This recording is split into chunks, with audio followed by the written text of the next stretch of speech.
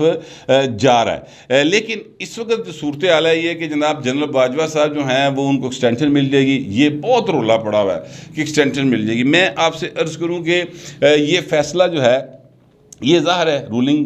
Party نے کرنا ہے، اور رولنگ پارٹی کون سی ہے؟ مسلم لیگ نواز ہے، لیکن وہ کلی رولنگ نہیں نہ گی، وہ جڑے نے پیپلز پارٹی ہے، مولانا فضل الرحمان ہے، یہ بڑے سٹیک ہولڈرز ہیں، اور پیپلز پارٹی تو ظاہر ہے کہ پاور گیم کا باقاعدہ ایک حصہ ہے۔ یہ ساری کی ساری چینج جو ہے آصف زرداری صاحب کی وجہ سے آئی ہوئی ہے، بلکہ میں نے بچوں گلاں ایک خبر ہو رہی یاد آ گئی، چلو وہ بھی خبر تمہیں توفتاً پیش کر دینے ہیں۔ وہ خبر یہ ہے کہ جناب جو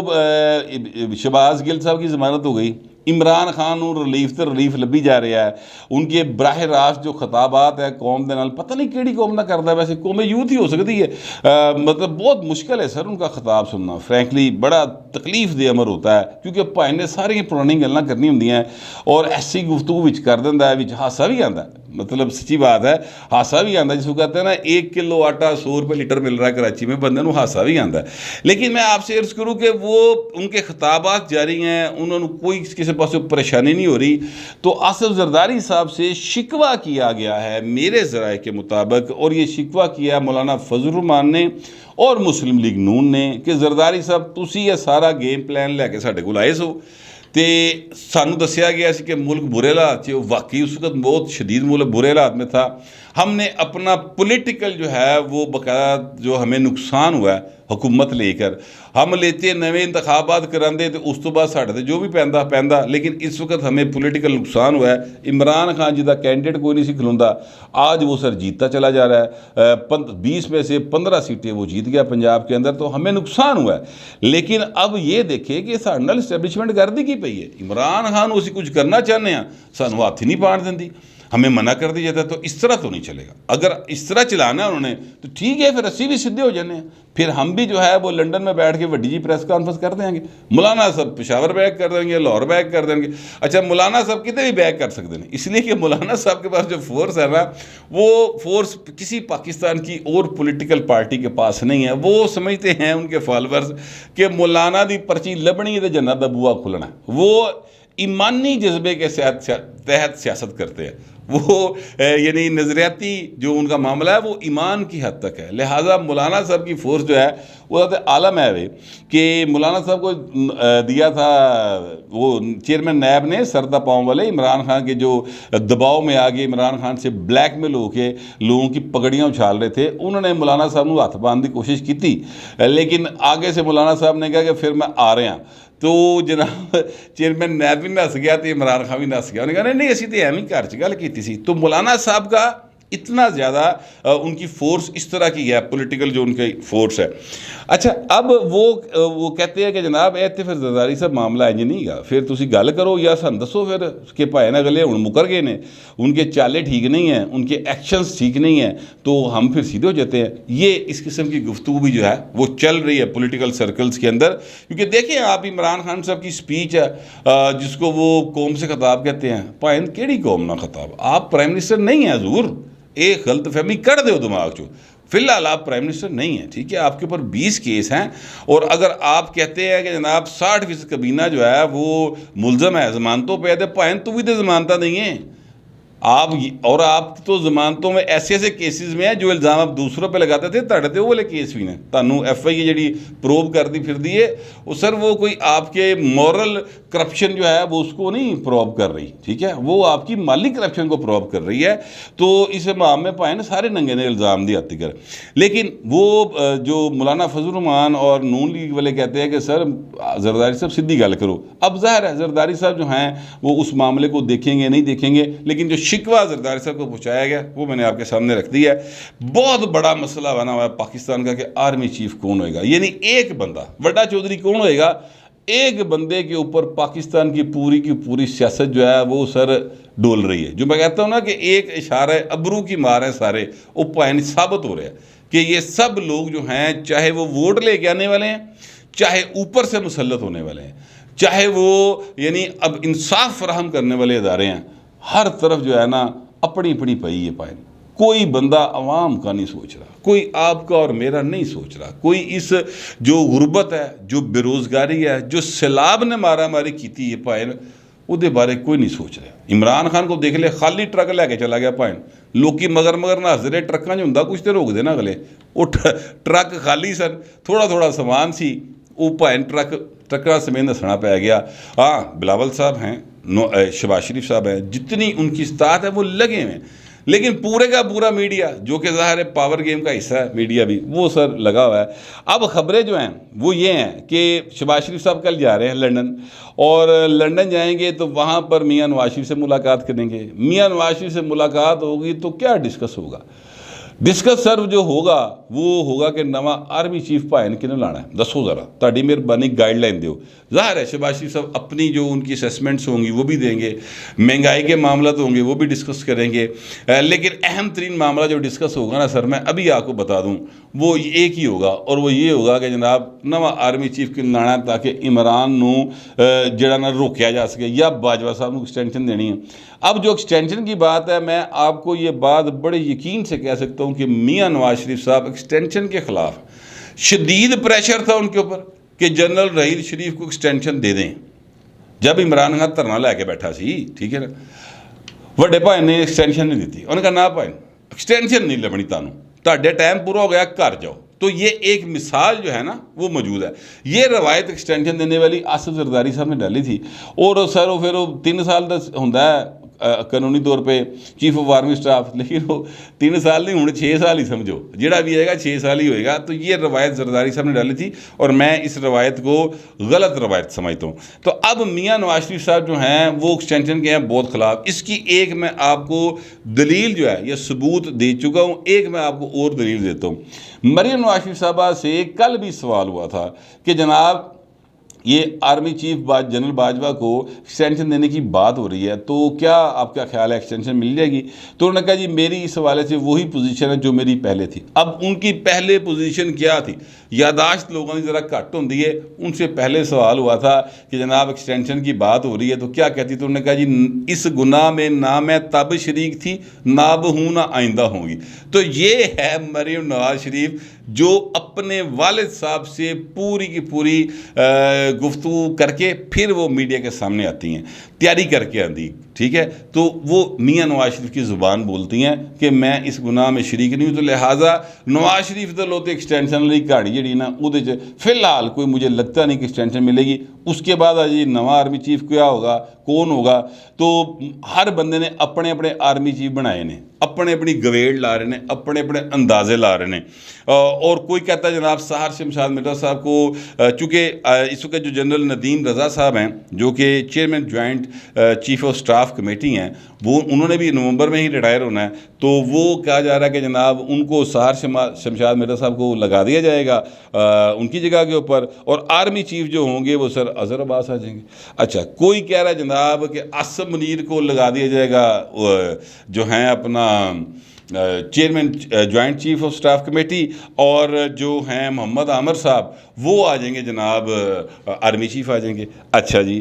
لیکن جنرل فیض کا نام کوئی نہیں لینا۔ جنرل فیض کے بارے میں سب کا یقین یہ ہے کہ جنرل فیض صاحب جو ہے نا وہ تو ہر صورت اس حکومت کے ہوتے ہوئے وہ تو آرمی چیف نہیں بنے گی۔ یہ بات جو ہے یہ پولیٹیکل سرکلز میں آپ نے بھی سنا ہوگا، بڑی گفتگو ہو رہی ہے، ولاگز کر رہے ہیں لوگ، لیکن میں آپ سے عرض کروں کہ سر جنرل فیض آ جائے، جنرل باجوہ صاحب رہ جائیں، کوئی جرنیل آ جائے ضرور، کیا ان کے آنے سے پاکستان کے عام آدمی کی زندگی میں بہتری آتی؟ کیا آئین کے تحت معاملہ چلتے رہیں گے؟ کیا عام آدمی کو یہ جو کیک دیاں آپس ونڈیاں پا رہے ہیں اس میں سے کوئی 2 پورے غریب آدمی نو لب جڑ گے؟ کیا علاج مفت ہو جائے گا؟ کیا یہاں پر ایجوکیشن مفت ہو جائے گی؟ کیا سیکیورٹی جو ہے وہ مفت ہو جائے گی؟ سر پرائیویٹ سیکیورٹی نہیں رکھنی پڑے گی، کیا تھانے ایکٹیو ہو جائیں گے؟ یہ وہ سوال ہیں جن کا جواب ہے کہ جرنیل پائن جڑا مرضی آ جائے، اے سارے کام جڑے نا انہوں نے فرق نہیں پینا، اسی طرح چلتے رہیں گے جیسے پہلے چل رہے ہیں۔ اور یاد رکھیے گا یہ آئین کی شدید خلاف ورزی ہے۔ پرائیویٹ علاج، پرائیویٹ تعلیم آئین کی شدید خلاف ورزی ہے، پرائیویٹ سیکیورٹی آئین کی شدید خلاف ورزی ہے، یہ بات یاد رکھیے گا۔ میں یہ بات بار بار اس لیے کہتا ہوں کہ عام آدمی کا مسئلہ یہ تین ہے سر، ٹھیک ہے؟ باقی جڑے معاملات نے نا وہ بالادست طبقات کی آپس کی لڑائی ہے، فلانا آرمی چیف آ جائے گا تو اینج ہو جائے گا، فلانا آرمی چیف آ جائے گا تو اینج ہو جائے گا۔ تو میں تھوڑا سا جو ہے چونکہ اپنے طبقے کی بات کرتا ہوں، شودراں دی گل کرنا، ماڑے لوگوں کی بات کرتا ہوں، ہو سکتا ہے کہ بہت سارے لوگ جو میرے ویورز ہیں ان کو بھی میری یہ باتیں اچھی نہ لگتی ہوں، لیکن سر میں کیا کروں؟ میں اپنے طبقے کے ساتھ غداری نہیں کر سکتا، میں اپنے طبقے کی آواز اٹھاتا رہوں گا کہ بھائی نا جنہوں مرضی لا لو حضور، جنہوں نے پہلے لائے سن، میاں نواز شریف نے لایا سی نا جنرل پرویز مشرف صاحب نو، تے کی کیتا جنرل پرویز مشرف نے نال، ٹھیک ہے؟ تو باجوہ صاحب کو بھی جنرل صاحب نواز شریف نے لگایا تھا، تو باجوہ صاحب نواز شریف صاحب کتنے جا کے ڈگے سر؟ تو ہن بھی لا کے جڑا مرضی ویکھ لو، جو آئے گا وہ سر اپنے ایک ذہن کے ساتھ آئے گا اور اپنے ذہن کے مطابق جو بھی بہترین صلاحیتیں ان میں ہوں گی وہ اس کے مطابق فیصلے کرے گا۔ لہذا آرمی چیف جو ہے ایکچولی وہ پاکستان کا ایشو نہیں ہے، پاکستان کے عوام کا ایشو نہیں ہے، پاکستان کے عوام کا ایشو ہے روزگار، صحت، تعلیم، سیکیورٹی۔ میں کم از کم ایسے ہی سمجھتا ہوں، آپ پتہ نہیں کیسے سمجھتے ہیں، جیسا بھی سمجھتے ہیں لکھیے گا ضرور مگر ذرا تہذیب کے ساتھ۔ فی الوقت اتنا ہی، ملتے اگلے ولاگ۔